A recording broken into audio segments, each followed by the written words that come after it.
வணக்கம்ப்பா. வாங்க, இன்றைக்கி சண்டே ஸ்பெஷல் என்ன செய்ய போகிறோம்னா ரத்த பொரியல் பண்ண போகிறோம். அதே ரத்தம் வாங்கி வச்சுருக்கோம். அதுக்கு அதில் உள்ள நன்மைகள் என்னென்னு கேட்டிங்கன்னா, வைட்டமின் பி சத்து இருக்கான். இது போக இது ரத்த சோகையை தடுக்கும், இரும்பு சத்து கூடும், கொழுப்பு சத்தை குறைக்கும். இத்தனை நன்மை அதில் இருக்குது.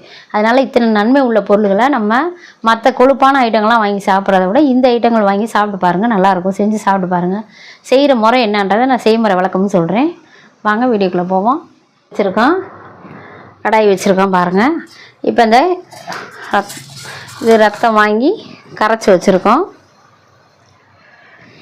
2 பீஸ் இருந்துச்சு, வாங்கி வச்சுருக்கோம். இப்போ இந்த 2 இது ஒரு 4 பேருக்கு சரியாக வரும். வாங்கி கரைச்சி வச்சுருக்கோம். இது பாருங்கள், தேவைக்கு வெங்காயம், 1/4 கிலோ வெங்காயம், பொடி வெங்காயம், சின்ன வெங்காயத்தை வாங்கி நல்லா உரித்து கழுவி, இல்லைன்னா அந்த மண் இருந்துச்சுன்னா சாப்பிட முடியாது. இப்போ அதனால் என்ன பண்ணணும்னா நல்லா உரித்து கழுவிடணும். உரிச்சிட்டு நல்லா கழுவி நறுக்கி வச்சுருக்கோம். 4 பச்சை மிளகா நல்லா கீறி வச்சுருக்கோம். கொஞ்சம் காரமாக இருந்தால் நல்லாயிருக்கும். கருவேப்பிலை கொத்து 2, மிளகு சீரகம் போட்டு நுணுக்கி வச்சது 1 ஸ்பூன் எடுத்து வச்சுருக்கேன். இஞ்சி பூண்டு, தேங்காய், இறக்கையில் தேங்காய் போடணும். வாங்க எப்படி செய்கிறதுன்னு செய்முறை பார்ப்போம்.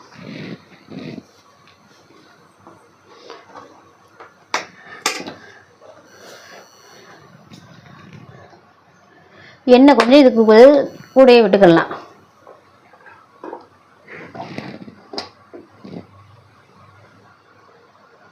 இப்போ 1 ஸ்பூன் கடுகு, உளுந்து கொஞ்சம் தாராளமாக போட்டுக்கலாம்ப்பா.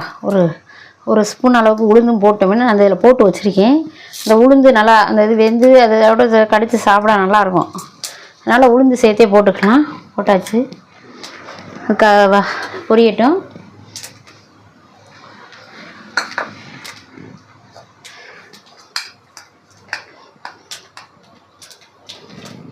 கருவேப்பிலை போட்டு பொரிய விடுவோம்.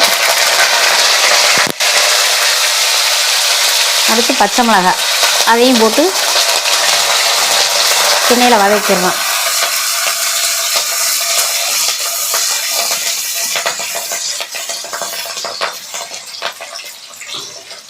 தெரிக்கும், கொஞ்சம் தள்ளியே நின்றுக்குங்க.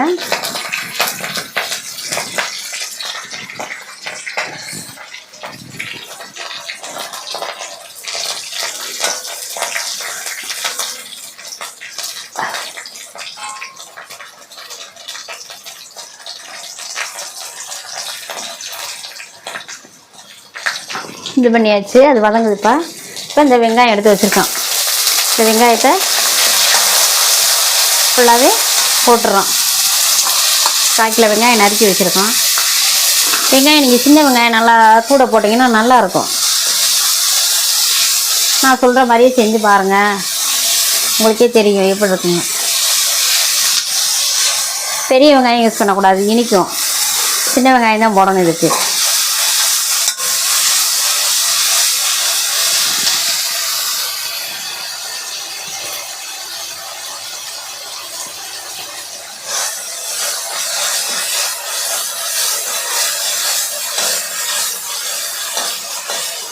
நல்லா சின்ன வெங்காயத்தை போட்டு நல்லா வதங்க விட்டுறணும். இந்த கண்ணாடி பதம் அந்த பதத்துக்கு வந்துச்சுன்னா நல்லாயிருக்கும்.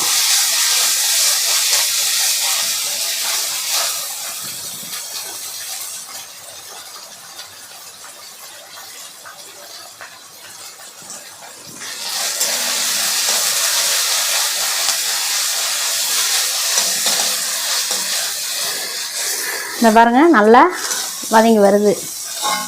பச்சை மிளகாலாம் நல்லா வதங்கியிருக்கு பாருங்கள்.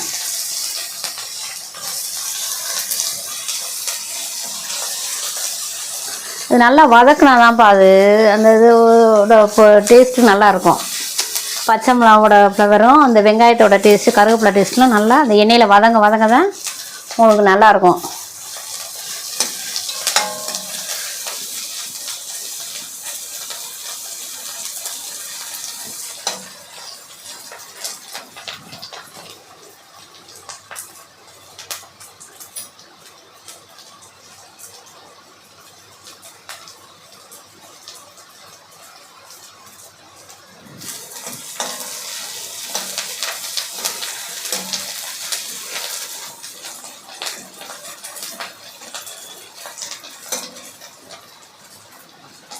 இது நல்லா வதங்கிடுச்சுலப்பா. வதங்கின பின்னாடி இந்த இஞ்சி பூண்டு பேஸ்ட் இருக்குது, வீட்டிலே தான், நாங்கள் வெளியே பேஸ்ட்லாம் வாங்க மாட்டேன், நான் வீட்டிலே தான் இஞ்சி பூண்டு போட்டு அரைச்சி வச்சுருக்கேன்.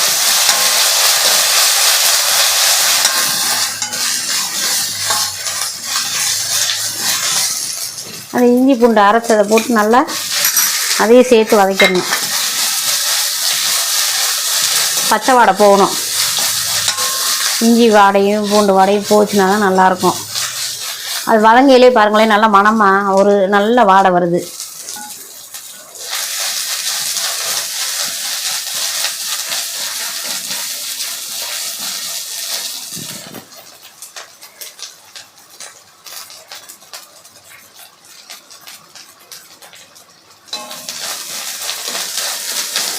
இது வதங்கிக்கிட்டு இருக்கிறதையே நம்ம ரெடி பண்ணி வச்சுருக்கிறத இதில் ஊற்றுறோம். கரைச்சி வச்சுருக்கோம். அதில் வந்து நல்லா நான் வந்தேமே கொஞ்சம் மஞ்சப்பொடி போட்டு இதை கழுவிட்டு தான் திருப்பி கரைப்பேன். மஞ்சப்பொடி போட்டு கழுவிட்டு முடி இடி இருக்கா அப்படின்னு பார்த்து எடுத்துகிட்டு கரைச்சி வச்சுருக்கோம். பாருங்கள்,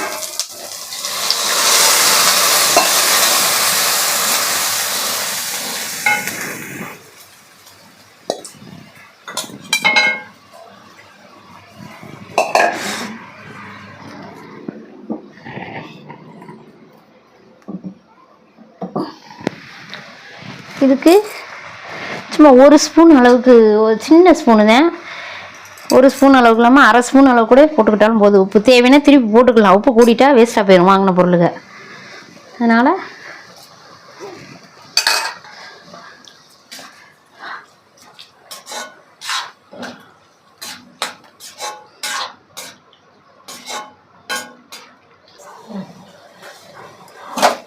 பாருங்கப்பா, பாருங்கள், இந்த வேலையெல்லாம் சீக்கிரம் முடிஞ்சிச்சு,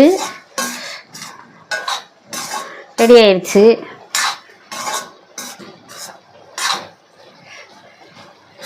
நல்லா வாடை போக கிண்டியாச்சு. இப்போ வாடை போக கிண்டிட்டோம்னா நீ அடுத்து என்ன பண்ண போகிறோம், இறக்க போகிறதுக்கு முன்னாடி மிளகுத்தூள் எடுத்து வச்சுருக்கோம். மிளகுத்தூள் எடுத்து வச்சுருக்கீங்கள, அதையும் நல்லா தூவி விட்டு கிண்டிக்கிறோம்.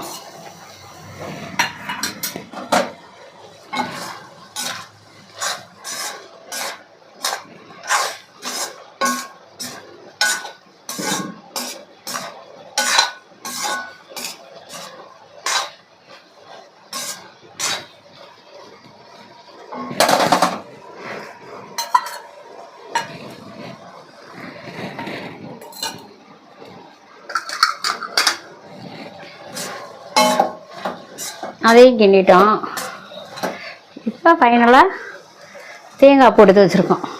அரை முடி எடுத்து கழுவிட்டு தேங்காவை திருகி வச்சுருக்கோம், அதை போடுறோம்.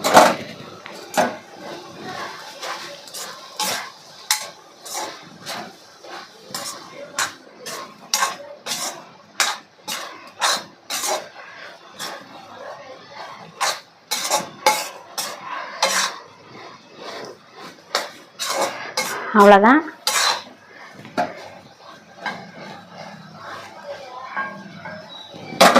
இறக்கியாச்சு,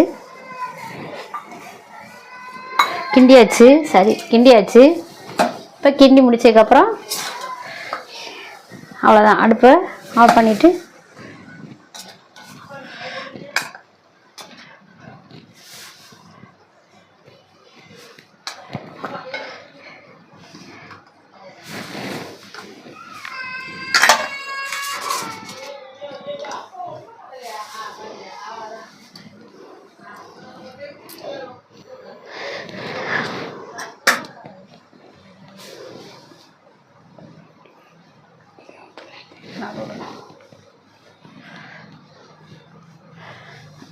பாருங்கள், எடுத்தாச்சு, ரெடி ஆயிடுச்சு. இனி நம்ம இதை சர்வ் பண்ண வேண்டியதான், கொடுப்போம் சாப்பிட்றதுக்கு. ரெடியாக இருக்காங்க வீட்டில். இது மாதிரி பாருங்கள், நல்லாயிருக்கு. இதை செஞ்சு சாப்பிட்டு பார்த்துட்டு கமெண்ட் பண்ணுங்கள். நீங்கள் சொல்லுங்கள், எதுனாலும் எப்படி இருக்குன்னு நீங்களே சொல்லுவீங்க. சாப்பிட்டு பார்த்தா உங்களுக்கே தெரியுது. செஞ்சு இந்த நான் சொன்ன மெத்தட் படியே செஞ்சு சாப்பிட்டு பாருங்கள், நல்லாயிருக்கும். சாப்பிட்டு கமெண்ட் பண்ணுங்கள். திருப்பி செய்முறை விளக்கம் சொல்கிறேன்ப்பா பார்க்காதவங்களுக்கு. என்னென்னா, நம்ம ரத்த கட்டி வாங்கி கரைச்சி வச்சுருக்கோம். அந்த கரைச்சது நல்லா மஞ்சப்பொடி போட்டு கழுவிட்டு அந்த இதை கரைச்சி நல்லா முடி இடி இல்லாமல் எடுத்து கழுவி கரைச்சி வச்சுருக்கோம். அதுக்கப்புறம் என்ன பண்ணோம், 1/4 கிலோ வெங்காயம், சின்ன வெங்காயத்தை வாங்கி உரித்து கழுவிட்டு அதையும் நல்லா பொடியை நறுக்கி வச்சுருந்தோம். அதே மாதிரி பச்சை மிளகா, 4 பச்சை மிளகா அதையும் நல்லா கழுவிட்டு நறுக்கி வச்சுருக்கோம். அடுத்து கருவேப்பிலை, இதெல்லாம் ஒன்றா சட்டியில் வடைச்சட்டியை வச்சு எண்ணெயை ஊற்றி கடுகு போட்டு, கடுகு உளுந்து மெயினாக போடணும். உளுந்தை போட்டு தாளிக்கிறோம். தாளிச்சிட்டு வெங்காயம், பச்சை மிளகா, கருவேப்பிலை எல்லாத்தையும் போட்டு வதக்கிட்டு இதை அப்படியே ஊற்றிடுறோம். ஊற்றி நல்லா கிண்டி சுருளை கிண்டி வரணும். கிண்டி வரையில் இறக்க போகையில் மிளகுத்தூள் 1 ஸ்பூன் வச்சுருந்து அதையும் போடுறோம். இஞ்சி பூண்டு பேஸ்ட்டு போட்டு வதக்கிடுறோம். வெங்காயம் வதக்கையிலேயே அதையும் போட்டு வதக்கிட்டு மிளகுத்தூள் இறக்க போகையில் போடுறோம். மிளகுத்தூள் போட்டு முடிச்சுட்டு இன்னும் அடுத்து நல்ல சுருளை கிண்டி வரையில் தேங்காய் பூ போட்டு இறக்கி வச்சு சாப்பிட்டா நல்லா சூப்பராக இருக்குங்க. செஞ்சு சாப்பிட்டு பாருங்கள்.